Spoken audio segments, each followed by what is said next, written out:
ನಮಸ್ಕಾರ, welcome to TDS creations. ನಾನಿವತ್ತು ಪಾಲಕ್ ಸೊಪ್ಪಿನ ಸಾಂಬಾರ್ ಮಾಡೋದು ಹೇಗೆ ಅಂತ ತೋರಿಸ್ತಾ ಇದ್ದೀನಿ. ಈ ಸಾಂಬಾರಿಗೆ ಏನೆಲ್ಲ ಇಂಗ್ರೀಡಿಯೆಂಟ್ಸ್ ಬೇಕು ಅಂತ ಕ್ವಿಕ್ ಆಗಿ ನೋಡ್ಕೊಂಬರೋಣ ಬನ್ನಿ.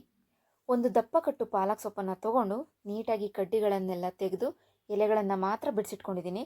ಇದನ್ನು ನಾನು 3 ಸಾರಿ ನೀರಲ್ಲಿ ತೊಳೆದಿಟ್ಕೊಂಡಿದ್ದೀನಿ. ಈ ಸಣ್ಣ ಗ್ಲಾಸ್ನ ಅಳತೆಯಲ್ಲಿ ನಾನು 2 ಗ್ಲಾಸ್ ಸಾಂಬಾರ್ ಬೇಳೆಯನ್ನು ತಗೊಂಡಿದ್ದೀನಿ.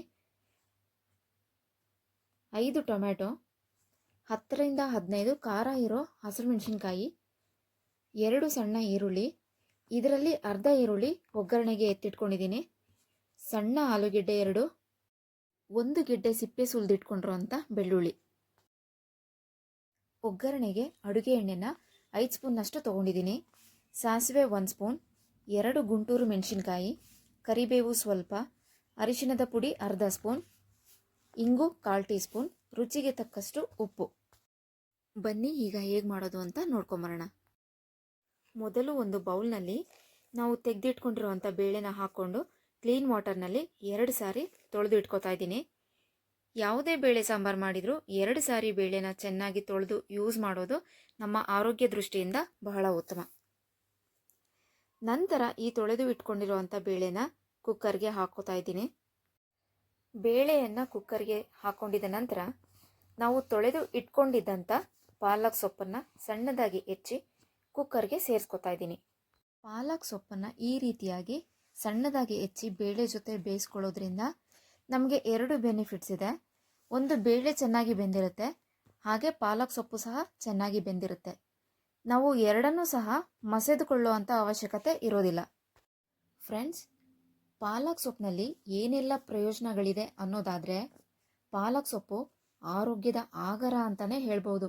ಇದರಲ್ಲಿ ವಿಟಮಿನ್, ಖನಿಜಗಳು, ನಾರಿನಾಂಶ ಹೆಚ್ಚಾಗಿದೆ. ಇದು ದೇಹಕ್ಕೆ ಶಕ್ತಿ ನೀಡೋದ್ರ ಜೊತೆ ಕಣ್ಣಿನ ದೃಷ್ಟಿಯನ್ನು ಸಹ ಹೆಚ್ಚಿಸುತ್ತೆ, ರಕ್ತವನ್ನು ಶುದ್ಧೀಕರಿಸುತ್ತೆ. ಇದರಲ್ಲಿ ಕಬ್ಬಿಣದ ಅಂಶ ಇರೋದ್ರಿಂದ ಪಾಲಕ್ ಸೊಪ್ಪು ದೇಹದಲ್ಲಿ ಹಿಮೋಗ್ಲೋಬಿನನ್ನು ಹೆಚ್ಚಿಸಿ ರಕ್ತಹೀನತೆಯನ್ನು ತಡೆಗಟ್ಟುತ್ತೆ. ಹಾಗೆ ಇದರಲ್ಲಿ ಕಬ್ಬಿಣಾಂಶ ಇರೋದ್ರಿಂದ ತಲೆ ಕೂದಲಿನ ಬೇರುಗಳಿಗೆ ಆಮ್ಲಜನಕವನ್ನು ಒದಗಿಸಿ ತಲೆ ಕೂದಲು ಉದುರುವುದನ್ನು ತಡೆಗಟ್ಟುತ್ತೆ.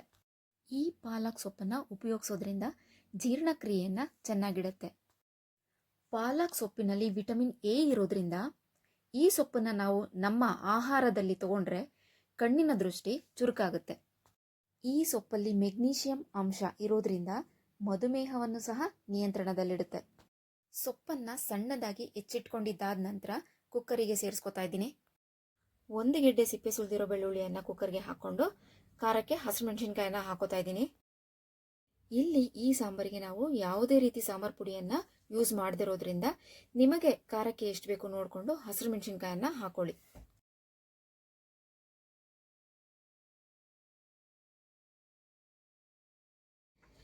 ಐದು ಟೊಮೆಟೊನ ಈ ರೀತಿ ಕಟ್ ಮಾಡಿ ಸೇರಿಸ್ಕೊತಾ ಇದ್ದೀನಿ.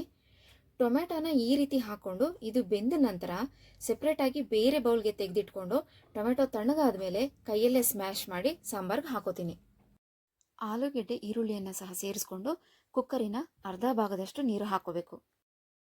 ಸ್ಟವ್ ಆನ್ ಮಾಡಿ ಕುಕ್ಕರ್ನ ಸ್ಟವ್ ಮೇಲೆ ಇಟ್ಕೊಂಡು ಕುಕ್ಕರ್ ಲಿಡ್ಡನ್ನು ಕ್ಲೋಸ್ ಮಾಡಿ 2 ವಿಷಲ್ ಬರ್ಸ್ಕೊತೀನಿ.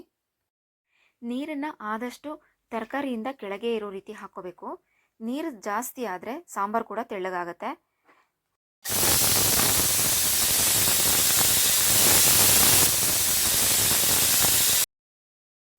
ಇದೀಗ 2 ವಿಷಲ್ ಆಗಿ ಕುಕ್ಕರ್ ತಣ್ಣಗಾಗಿದೆ. ಕುಕ್ಕರ್ನ ಓಪನ್ ಮಾಡಿ ಟೊಮೆಟೊನ ಸೆಪ್ರೇಟ್ ತಟ್ಟೆಗೆ ತೆಗೆದಿಟ್ಕೊಂಡು ಟೊಮೆಟೊನ ತಣ್ಣಗಾಗೋದಕ್ಕೆ ಬಿಡ್ತೀನಿ. ಕುಕ್ಕರ್ನ ಅರ್ಧ ಭಾಗದಷ್ಟು ನೀರು ಹಾಕ್ಕೊಂಡಿದ್ದು ನೋಡಿ. ಈಗ ಎಲ್ಲ ಬೆಂದ ನಂತರ ನೀರು ಹೇಗೆ ಕಾಣ್ತಾ ಇದೆ, ಅದಕ್ಕೆ ನೀರು ಜಾಸ್ತಿ ಸೇರಿಸ್ಕೊಳ್ದೆ ಅರ್ಧ ಭಾಗದಷ್ಟು ಮಾತ್ರ ಹಾಕೋಬೇಕು. ಬೆಂದಿರೋಂಥ ಟೊಮೆಟೊನ ಸೆಪ್ರೇಟಾಗಿ ತೆಗೆದಿಟ್ಕೊಂಡಿದ್ದಾಗಿದೆ. ಅದನ್ನು ಹಾರೋದಕ್ಕೆ ಬಿಟ್ಟು ಈಗ ನಾವು ಸಾಂಬಾರಿಗೆ ಒಗ್ಗರಣೆಯನ್ನು ಮಾಡ್ಕೊಳ್ಳೋಣ. ಸ್ಟವ್ ಆನ್ ಮಾಡಿ ಪಾತ್ರೆನ ಸ್ಟವ್ ಮೇಲೆ ಇಟ್ಕೊಂಡು ಒಗ್ಗರಣೆಗೆ ಅಡುಗೆ ಎಣ್ಣೆ, ಸಾಸಿವೆ, ಗುಂಟೂರು ಮೆಣಸಿನ್ಕಾಯಿ, ಸಣ್ಣದಾಗಿ ಹೆಚ್ಚಿಟ್ಕೊಂಡಿರೋಂಥ ಅರ್ಧ ಈರುಳ್ಳಿ, ಕರಿಬೇವು ಸೇರಿಸ್ಕೊಂಡು ಚೆನ್ನಾಗಿ ಫ್ರೈ ಮಾಡ್ತೀನಿ. ಈರುಳ್ಳಿ ಕೆಂಪಗಾದ ನಂತರ ಬೇಯಿಸಿಟ್ಕೊಂಡಿರೋಂಥ ಸೊಪ್ಪು ಬೇಳೆನ ಒಗ್ಗರಣೆಗೆ ಸೇರಿಸ್ಕೊಂಡು ಇದಕ್ಕೆ ಸ್ಮ್ಯಾಶ್ ಮಾಡಿರುವಂಥ ಟೊಮೆಟೊನು ಕೂಡ ಸೇರಿಸ್ಕೊತಾ ಇದ್ದೀನಿ. ಆಲ್ರೆಡಿ ಕುಕ್ಕರ್ನಲ್ಲಿ ಬೇಳೆ ಸೊಪ್ಪನ್ನು ಚೆನ್ನಾಗಿ ಬೇಯಿಸ್ಕೊಂಡಿರೋದ್ರಿಂದ ಇದನ್ನು ಈಗ ತುಂಬ ಹೊತ್ತು ಬೇಯಿಸ್ಕೊಳ್ಳೋ ಅವಶ್ಯಕತೆ ಇಲ್ಲ. 2 ಕುದಿ ಬಂದರೆ ಸ್ಟವನ್ನು ಆಫ್ ಮಾಡ್ಕೋಬೋದು. ಇದಕ್ಕೀಗ ರುಚಿಗೆ ತಕ್ಕಷ್ಟು ಉಪ್ಪನ್ನು ಹಾಕ್ಕೊಂಡು ಚಿಕ್ಕ ಸ್ಪೂನಲ್ಲಿ ಅರ್ಧ ಸ್ಪೂನ್ ಅರಿಶಿಣದ ಪುಡಿಯನ್ನು ಸಹ ಹಾಕೋತಾ ಇದ್ದೀನಿ.